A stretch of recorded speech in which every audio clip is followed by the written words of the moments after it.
नमस्कार साथियों। French revolution के क्रम में ये नेक्स्ट वीडियो है। लास्ट वीडियो में हमने जैकोबिन गवर्नमेंट और उसके बाद में रूल ऑफ डायरेक्टरी इन दोनों को अच्छे से पढ़ा था। रूल ऑफ डायरेक्टरी में हमने पढ़ा कि 5 लोगों का एक ग्रुप है जो एग्जीक्यूटिव काउंसिल के तौर पे काम कर रहे हैं और इन 5 मेंबर्स का अपॉइंटमेंट लेजिस्लेटिव काउंसिल के मेंबर करते हैं और ये लेजिस्लेटिव काउंसिल इलेक्टेड होती है। लेकिन क्योंकि जो डायरेक्टर्स होते हैं और जो लेजिस्लेटिव काउंसिल है इनके बीच में कंटिन्यूसली क्लैशेस होते रहते हैं और इन क्लैशेस के चलते फ्रांस के अंदर पॉलिटिकल इंस्टेबिलिटी का दौर शुरू हो जाता है और इसका फ़ायदा एक मिलिट्री डिक्टेटर उठाता है जिसका नाम होता है नेपोलियन बोनापार्ट। तो इसी क्रम में नेक्स्ट वीडियो है, इसमें आज हम देखने वाले हैं कि फ्रांस के अंदर जो रेवोल्यूशन होता है उस रेवोल्यूशन से वीमेन को क्या मिला, क्या महिलाओं के लिए भी रेवोल्यूशन हुआ था। तो इसी चीज़ को शुरू करते हुए हम देखते हैं कि जो वीमेंस हैं उनका रोल क्या होता है।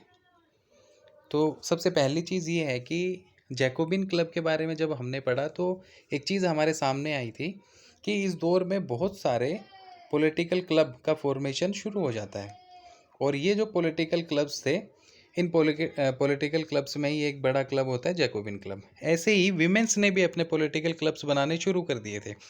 क्यों बना रही हैं वो, क्या कारण है? तो जो सबसे पहला कॉन्स्टिट्यूशन फ्रांस के अंदर बना था 1791 में, उस कॉन्स्टिट्यूशन के अंदर विमेंस को राइट टू वोट नहीं मिला था।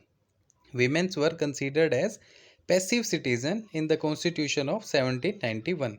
उनको पैसिव सिटीजन का दर्जा दिया गया था, उनके पास राइट टू वोट नहीं था।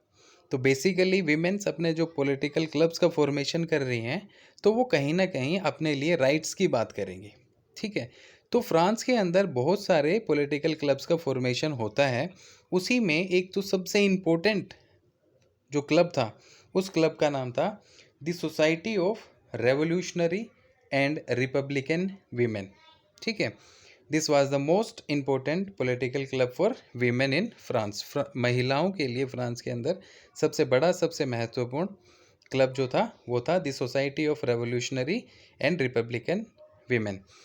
तो सबसे बड़ी बात यह है कि womens were considered as a passive citizen in the constitution of 1791। तो वोटिंग राइट इनके पास था नहीं। तो इनका जो क्लब है वो क्या डिमांड्स करेगा? तो सबसे पहली डिमांड तो यही रहेगी कि इनको वोट डालने का अधिकार मिलना चाहिए, यानी इन्हें भी एक्टिव सिटीजन का दर्जा दिया जाना चाहिए।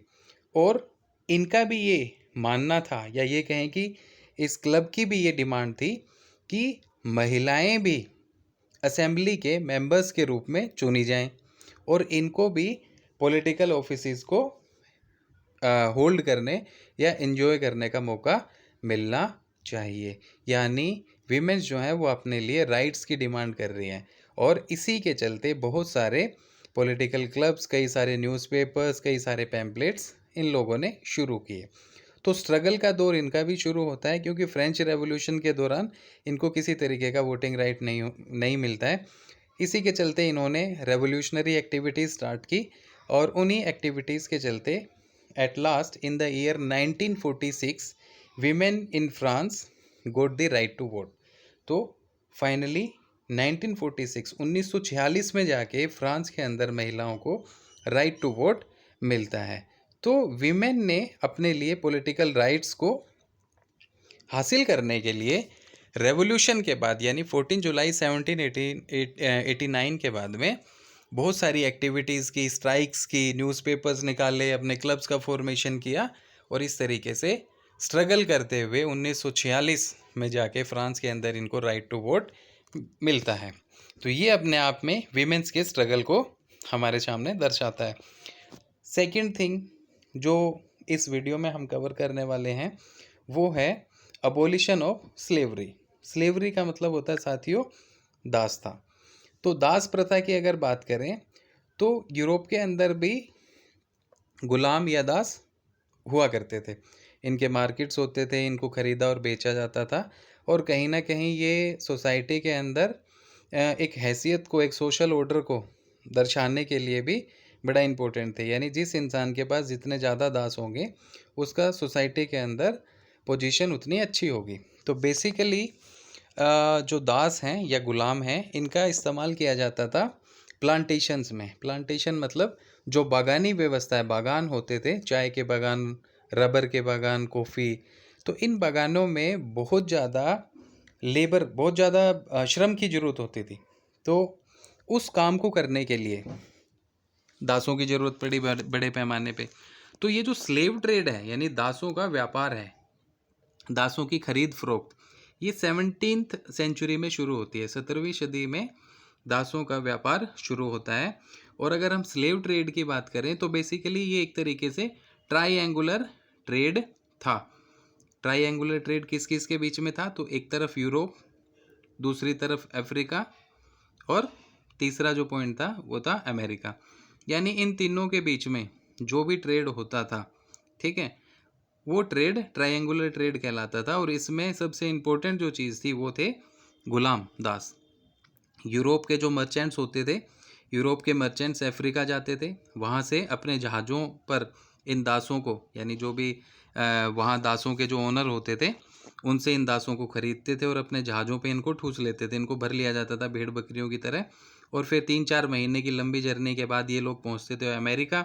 अमेरिका में बहुत सारे बागान थे जहाँ से चाय, शुगर, टोबैको, ठीक है, इस तरीके की सारी कमोडिटीज़ इन लोगों को मिलती थी।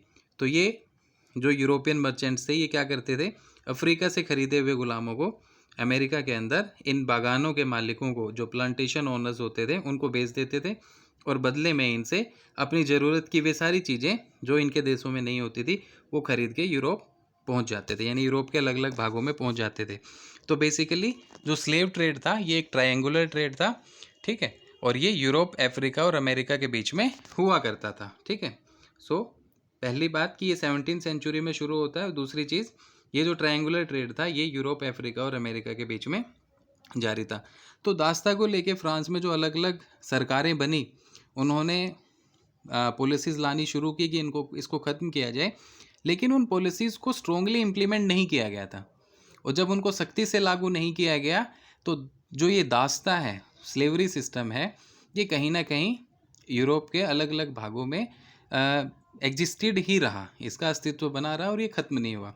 लेकिन स्लेवरी जो है वो 1848 में जाके फ्रेंच कॉलोनीज़ में ख़त्म होती है। अबोलिश का मतलब होता है समाप्त करना या ख़त्म करना, ठीक है। तो slavery was finally abolish in French colonies in 1848। तो साथियों, ये इस वीडियो का दूसरा पार्ट था जिसमें हमने देखा कि जो दास प्रथा है, ये दास प्रथा ख़त्म कब होती है।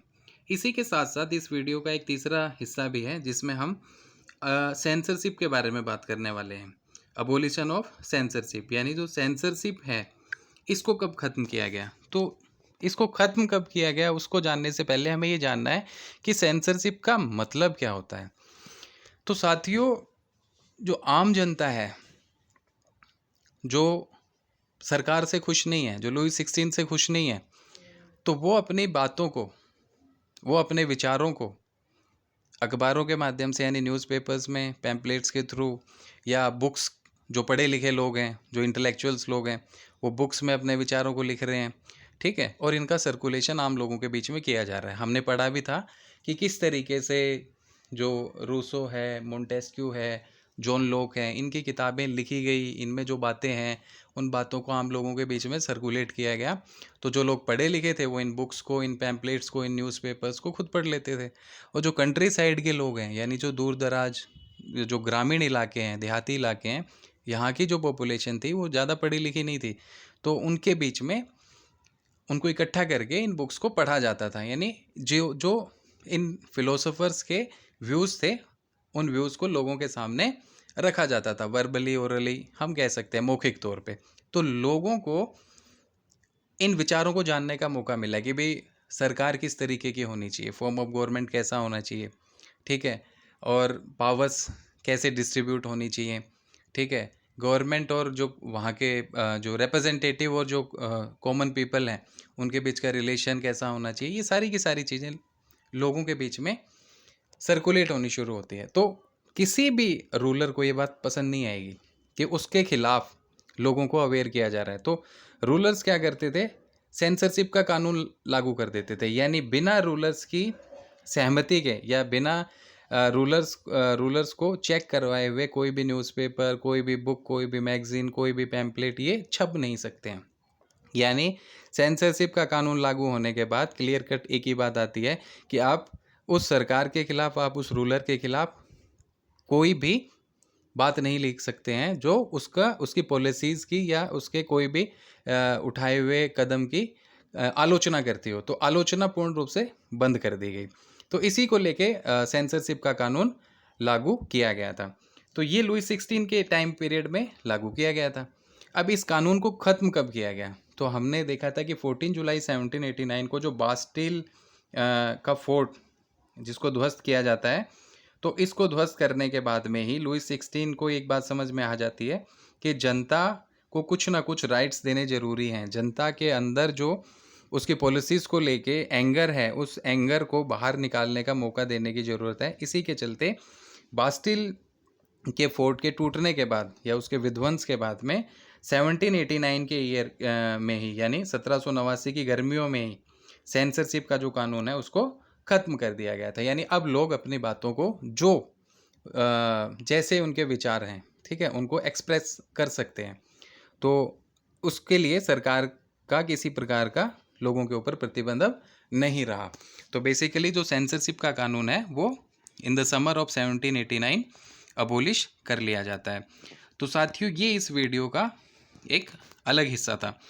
इसी के साथ साथ हम लोग ये देखने वाले हैं कि जब डायरेक्टरी के रूल की वजह से फ्रांस के अंदर पॉलिटिकल इंस्टेबिलिटी का दौर शुरू हुआ, तो उसका फ़ायदा उठाया एक व्यक्ति ने जिसका नाम था नेपोलियन बोनापार्ट। नेपोलियन बोनापार्ट जो है वो फ्रांस का 1804 में एम्परर बन जाता है, शासक बन जाता है। यानी उसने अपने आप को फ्रांस का एम्परर डिक्लेयर कर लिया and he was a military dictator. वो एक सैनिक तानाशाह था। अब जब तानाशाही की बात करेंगे तो जाहिर सी बात है लोकतंत्र वाली बात उस दौर में नहीं रहेगी। यानी जो नेपोलियन है, वैसे नेपोलियन जब शासक बनता है 1804 में, तो इनिशियल फेज़ में लोगों ने उसको अपना हीरो माना, अपना लिबरेटर माना कि भाई ये इंसान जो है वो फ्रांस के लोगों का भला करेगा। तो लोगों ने इसको खूब सपोर्ट किया था। पर जैसे जैसे वो अलग अलग कानून लेके आया, उन कानूनों के चलते लोगों को एक चीज़ समझ में आ गई कि यहाँ आज़ादी मिलनी नहीं है, बल्कि जो थोड़ी बहुत आज़ादी मिली हुई है वो आज़ादी भी उनसे लगातार कानूनों के माध्यम से, पॉलिसीज़ के माध्यम से छीनी जा रही है। तो इनिशियल फेज़ में ही वाज अ लिबरेटर, ठीक है, जनता की नज़र में वो एक लिबरेटर है। लेकिन धीरे धीरे उसकी पॉलिसीज़ ने बता दिया कि वो लिबरेटर ना होके एक डिक्टेटर है, एक तानाशाह है। तो 1804 में वो जो है फ्रांस का एम्परर बनता है, ठीक है। He crowned himself as the emperor of France.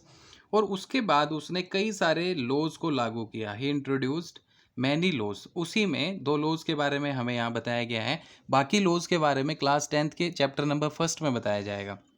तो उसमें एक क्या था कि उसने जो प्राइवेट प्रॉपर्टी है उसके प्रोटेक्शन के लिए कानून लागू किया, यानी निजी संपत्ति के संरक्षण के लिए कानून लागू किया। इसके साथ साथ उसने क्या किया, uniform system of weights and measure, ठीक है, बेस्ड ऑन डेसिमल सिस्टम, उसको भी इम्प्लीमेंट किया। यानी पूरे के पूरे फ्रांस के अंदर जो फ्रेंच टेरिटरी थी, उस टेरिटरी के अंदर तोलने के लिए और मापने के लिए एक समान इकाई को लागू किया जो कि दशमलव प्रणाली के ऊपर आधारित थी। लेकिन जैसे जैसे उसकी एक्टिविटीज़ बढ़ती रही और लोगों के बीच में उसकी पॉपुलैरिटी कम होनी शुरू हुई, तो एक दौर आता है 1815 का। 1815 में वाटरलू की एक लड़ाई होती है। वाटरलू एक जगह का नाम है जहाँ पे लड़ाई होती है, और इस लड़ाई में नेपोलियन हार जाता है। तो he was finally defeated at Waterloo in the year 1815। तो 1815 में नेपोलियन का शासन खत्म हो जाता है। तो साथियों, ये फ्रेंच रेवोल्यूशन का एक बड़ा हिस्सा था। लेकिन जब मैंने फर्स्ट वीडियो स्टार्ट की थी तो आप लोगों को ये बताया था कि इस टॉपिक को हम पढ़ रहे हैं, इस टॉपिक की अपने आप में एक इम्पोर्टेंस है, और वो इम्पोर्टेंस क्या है तो उसी को हम इस आखिरी हिस्से में देखने वाले हैं, जिसका नाम है लिगेसी ऑफ फ्रेंच रेवोल्यूशन। यानी इस दुनिया को फ्रांसीसी क्रांति की देन क्या है, क्या फ्रांसीसी क्रांति से लोगों ने कुछ सीखा, ठीक है। तो उसी चीज़ को अगर देखें तो सबसे पहली बात है वो ये कि जो आइडियाज़ ऑफ लिबर्टी है, आइडियाज़ ऑफ लिबर्टी, और साथ साथ जो डेमोक्रेटिक राइट्स को लेके जो आइडियाज़ हैं, ये सबसे इम्पोर्टेंट लेगेसी है फ्रेंच रेवोल्यूशन की। यानी सबसे बड़ी देन फ्रेंच रेवोल्यूशन की जो है वो क्या है, लिबर्टी और डेमोक्रेटिक राइट्स, यानी फ्रीडम की बात करते हैं हम लोग, फ्रेटर्निटी की बात करते हैं हम लोग, इक्वेलिटी बिफोर लॉ की बात करते हैं, कानून के समक्ष बराबरी, स्वतंत्रता, ठीक है, और भ्रातृत्व। ये 3 महत्वपूर्ण चीज़ें हैं जो फ्रेंच रेवोल्यूशन की पूरे पूरे दुनिया को, पूरे विश्व को देन है। और हमारे हिंदुस्तान के 2 जननायक जिनका नाम था, एक मैसूर के शासक हुआ करते थे टीपू सुल्तान, और दूसरे राजा राम मोहन राय जिन्होंने ब्रह्म समाज की स्थापना की थी। ये दो ऐसे व्यक्ति हैं जिन्होंने जो फ्रेंच रेवोल्यूशन है, या जो आइडियाज़ थे फ्रेंच रेवोल्यूशन से निकले हुए, उन आइडियाज़ को जाना और उन आइडियाज़ को लेके हिंदुस्तान के अंदर अंग्रेज़ों के ख़िलाफ़ मुहिम शुरू की। तो बेसिकली इस तरीके से हमारे फ्रेंच रेवोल्यूशन की ये जो सीरीज़ है ये ख़त्म होती है। जल्द ही हम एक नए टॉपिक के साथ मिलने वाले हैं। आप सभी लोग इन वीडियोस को सुनिएगा, और जो भी फीडबैक है वो कंटिन्यूअसली कमेंट के तौर पे आप देते रहिए। आज के लिए बस इतना ही। Thank you.